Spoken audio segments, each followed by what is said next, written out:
Cartoon چھپ جاتا ہے تو پوری امت مسلمہ ایک ہو جاتی ہے، اپنی جان نچھاور کر دیتی ہے.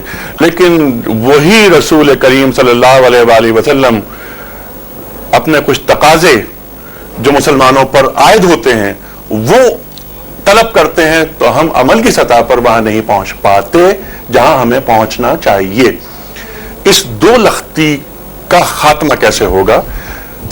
تاہی کہ وہ ایک مملکت جیسا کہ آپ کا خواب ہے جو آپ کی دعا پر میں نے آمین کہا کہ وہ ایسی سائزبل مملکت وجود میں آنی چاہیے جہاں پر اللہ اور اللہ کے رسول کے قوانین نافذ ہوں. مجھے ایک بات سے آپ کے شدید اختلاف ہے. وہ کیا؟ وہ یہ کہ امت مسلمہ ایمان کے معاملے میں بہت شدید ہے. میرے خیال میں امت کے پاس اس وقت ایک موروثی عقیدہ ہے، ایمان نہیں ہے. ایک ریشل کریڈ ہے، ایک عقیدہ ہے، دماغ کے گوشے میں پوٹلی بنائی ہوئی رکھی ہوئی ہے.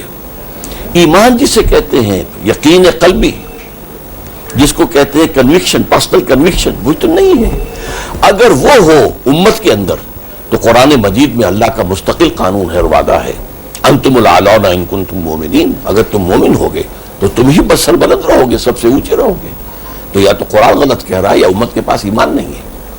یہ اقرار باللسان ہے، یہ تصدیق بالقلب والا معاملہ نہیں ہے. الا ماشاءاللہ بہت کم لوگ ہیں ایسے لوگ، وہ رہیں گے ہمیشہ.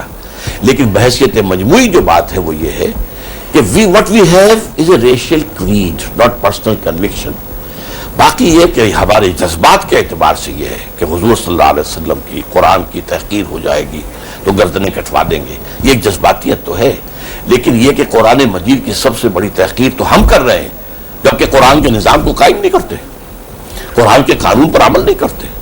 حضور کا فرمانا ہے ما آمن بالقرآن من استحل محارمہ، جس شخص نے قرآن کی کسی حرام کردہ شے کو حلال کر لیا اپنے لیے، اس کا ایمان، کوئی ایمان نہیں ہے قرآن پر. آج ہمارا پورا نظام پوری دنیا کے اندر سودی معیشت پر چل رہا ہے. اس سودی معیشت کے معاملے کے اندر ہم حساس بھی نہیں رہے. ہم نے اس کو سمجھا ہے شیر بادر کی طریقے سے وہ معاملہ ہمارے یہاں چل رہا ہے. تو اس حوالے سے اصل میں ایمان کا معاملہ اور ہے، اسلام کا معاملہ اور ہے. ہم مسلمان ہیں اور وہ پیدائشی طور پر ہو جاتے ہیں.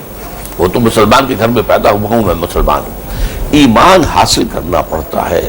اسی لیے سورہ نساء میں ایک آیت ہے بڑی پیاری، یا ایھا الذین آمنوا آمنوا باللہ ورسولہ والکتاب الذی نزل علی رسولہ. اے ایمان کے دعوے دارو، ایمان لاؤ اللہ پر، اس کے رسول پر، جیسا کہ ایمان کا حق ہے. تو وہ ایمان جو ہے، جیسے قرآن مجید میں ایک جگہ کہا گیا ہے کہ خاص لوگوں کے بارے میں قالت الاعراب آمنا قل لم تؤمنوا ولکن قولوا اسلمنا ولما يدخل الایمان فی قلوبکم. یہ بدو کہہ رہے ہیں ہم ایمان لے آئے. اے نبی ان سے کہہ دیجئے تم ہرگز ایمان نہیں لائے ہو. ہاں یوں کہہ سکتے ہو کہ ہم مسلمان ہو گئے، اسلام لے آئے ہیں، ابھی تک ایمان تمہارے دلوں میں داخل نہیں ہوا. یہ ہے اصل سبب. اور اس کی در حقیقت میں جو اس وقت دنیا کے اندر جو تحریکیں چل رہی ہیں، ٹھیک ہے ڈاکٹر صاحب، ان تحریکوں پہ بھی ہم آتے ہیں، لیکن یہ بات تو آپ نے بہت اہم فرمائی کہ ایمان، ہم زبان سے تو یہ بات کہتے ہیں لیکن دل سے اس کی تصدیق نہیں کر رہے.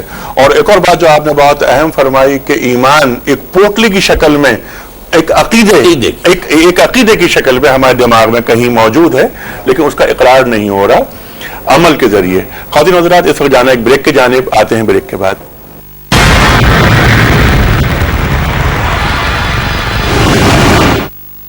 ویلکم بیک خواتین حضرات. آغاز رمضان اسپیشل میں تشریف فرما ہے محترم ڈاکٹر اسرار احمد صاحب. ہم ان سے بات کر رہے ہیں امت مسلمہ کے زوال پل پر، اسباب، نتائج اور پھر سد باب.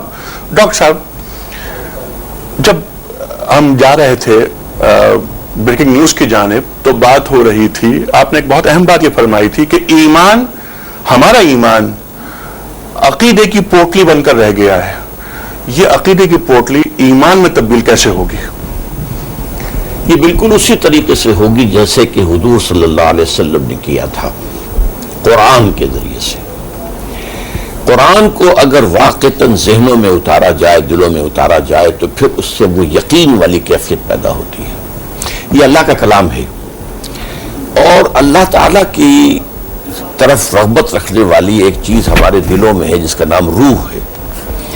یہ روح جو ہے یہ it dances to the tune of Quran. اگر واقعتاً قرآن مجید جو ہے وہ پڑھا جا رہا ہو، سمجھا جا رہا ہو اور ذہنوں اور قلب کے اندر اتر رہا ہو، تو وہ روح جو ہے اس کی تائید کرتی ہے کہ یہ واقعتاً اللہ کا کلام ہے.